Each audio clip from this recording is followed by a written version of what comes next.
Board exam में काफी कम दिन बचे हैं और अगर आप बायोलॉजी का सिलेबस सिर्फ 7 डेज में कंप्लीट करना चाहते हो, ये स्ट्रेटेजी वीडियो आपके लिए है। इसमें आपको मैं कंप्लीट रिसोर्सेज के बारे में बताऊंगा, स्टेप बाय स्टेप हर एक चीज के बारे में बताऊंगा, जिससे आप 7 डेज में सिलेबस पूरा कंप्लीट कर सकते हो। लास्ट ईयर भी सेम स्ट्रेटेजी फॉलो करके स्टूडेंट्स के 95+ मार्क्स आए थे मेरे चैनल से, तो आपके भी डेफिनेटली 90% से ज्यादा मार्क्स आ सकते हैं अगर आप ये स्ट्रेटेजी फॉलो करोगे। और अगर आप नीट की प्रिपरेशन कर रहे हो तो मैंने नया चैनल शुरू किया है, सौरभ रैना नीट। इसमें आपको क्लास 11th के जो बायोलॉजी है उसके रिवीजन वीडियोस मिलेंगे, साथ में मैं और भी वीडियो लाऊंगा, इसे फॉलो कर सकते हो। इसका लिंक आपको डिस्क्रिप्शन में मिलेगा। अगर मैं बायोलॉजी के चैप्टर की बात करूं, जो बायोलॉजी का सिलेबस है ना, वो यूनिट वाइज डिवाइडेड है। पहला यूनिट रिप्रोडक्शन है, इसमें 3 चैप्टर्स हैं 16 मार्क्स के। जेनेटिक्स एंड एवोल्यूशन में 3 चैप्टर्स हैं 20 मार्क्स का, इसका सबसे ज्यादा वेटेज है। बायोलॉजी ह्यूमन वेलफेयर में 2 चैप्टर हैं 12 मार्क्स के। बायोटेक्नोलॉजी एंड इट्स एप्लीकेशन में 2 चैप्टर हैं 12 मार्क्स के। इकोलॉजी एंड एनवायरनमेंट में 3 चैप्टर्स हैं 10 मार्क्स का। और हमारे जो टोटल एग्जाम है वो 70 मार्क्स का होगा।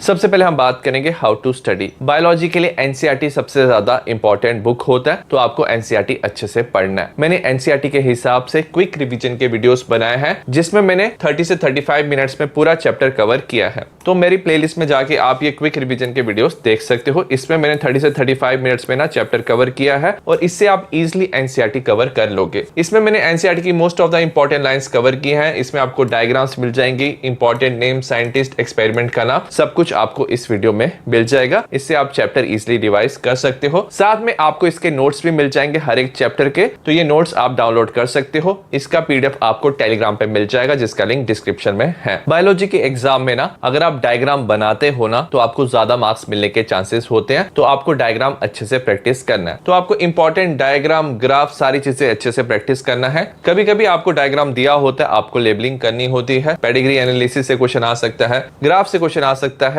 ओव्यूल ग्रोथ का पीबीआर 322, तो यहां से क्वेश्चन आते हैं। तो आपको ग्राफ, डायग्राम अच्छे से प्रैक्टिस करना है। तो मैंने एक बायोलॉजी के लिए सेपरेट प्लेलिस्ट बनाया हुआ है, जिसमें आपको 40 MCQs, case based question, pedigree analysis, most important diagram, इसका पीडीएफ आपको टेलीग्राम पे मिल जाएगा। आपको abbreviation, scientist, numericals, definition, important difference, तो यहां से भी ना आप बाकी टॉपिक ना रिवाइज कर सकते हो। अगर आपको किसी भी टॉपिक में प्रॉब्लम आता है, तो आप ये जो प्लेलिस्ट है वहां से वो टॉपिक रिवाइज कर सकते हो। नेक्स्ट आपको ना लास्ट 10 इयर्स के पीवाईक्यू प्रैक्टिस करने हैं। अगर आपके पास सपोज कोई बुक है, वहां से आप प्रैक्टिस कर सकते हो, नहीं तो मैंने वीडियो भी बनाया है, इसका पीडीएफ भी आपको टेलीग्राम पे मिल जाएगा। तो आपको प्लेलिस्ट मिल जाएगा इंपॉर्टेंट पीवाईक्यू का, लास्ट 10 इयर्स के आपको सारे इंपॉर्टेंट पीवाईक्यू मिल जाएंगे मेरी प्लेलिस्ट में। तो यहां से भी आप पीवाईक्यू प्रैक्टिस कर सकते हो। तो आपको चैप्टर का पहले क्विक रिवीजन देखना है, उसके बाद आपको उसकी डायग्राम प्रैक्टिस करनी है और उसके बाद आपको उसके पीवाईक्यू प्रैक्टिस करने हैं। नेक्स्ट हम बात करेंगे 7 डे के प्लान की। पहले दिन आप ना sexual reproduction in flowering plant, human reproduction, reproductive health chapter ना आप पढ़ सकते हो। चैप्टर पढ़ना कैसे है, आप क्विक रिवीजन का वीडियो देख लेना, उसके बाद डायग्राम प्रैक्टिस कर लेना और पीवाईक्यू प्रैक्टिस करना। मेक श्योर करना जो आप डायग्राम है लिख के और ड्रॉ करके आप प्रैक्टिस कर रहे हो। डे सेकंड में ये जो 2 चैप्टर हैं थोड़े बड़े चैप्टर हैं, इसलिए मैंने सिर्फ 2 चैप्टर रखे हैं। Principle of inheritance variation, molecular basis of inheritance, काफी इंपॉर्टेंट चैप्टर है। तो सेकंड डे आपको ये चैप्टर पढ़ने हैं, इसी सीक्वेंस में पढ़ाई करना है। और थर्ड डे आपको evolution, human health and disease, microbe in human welfare, ये 3 चैप्टर प्रैक्टिस करने हैं। तो ये 3 चैप्टर आप इजिली थर्ड डे में कंप्लीट कर सकते हो। डे 4 में आप biotechnology principle and processes, biotechnology and its application chapter practice कर सकते हो। इसमें आपको रिवीजन वीडियो, डायग्राम और पीवाईक्यू प्रैक्टिस करने हैं। डे 5 में organism and population, ecosystem, biodiversity and conservation chapter आप पढ़ सकते हो। ऐसे आप 5 दिन में पूरा सिलेबस कंप्लीट कर सकते हो। उसके बाद आप ना डे 6 में अगर आपका कोई चैप्टर रह जाता है, वो आप चैप्टर पढ़ सकते हो डे 6 में, और उसके साथ आपको पूरा रिवीजन करना है। सारे चैप्टर्स की आपको क्या करनी है, एक बार अच्छे से रिवीजन करना है 6 डे में। अगर मैं डे 7 की बात करूं, तो ऑलरेडी आपने 2 बार चैप्टर अच्छे से रिवाइज किए हुए हैं। तो डे 7 में आपको ना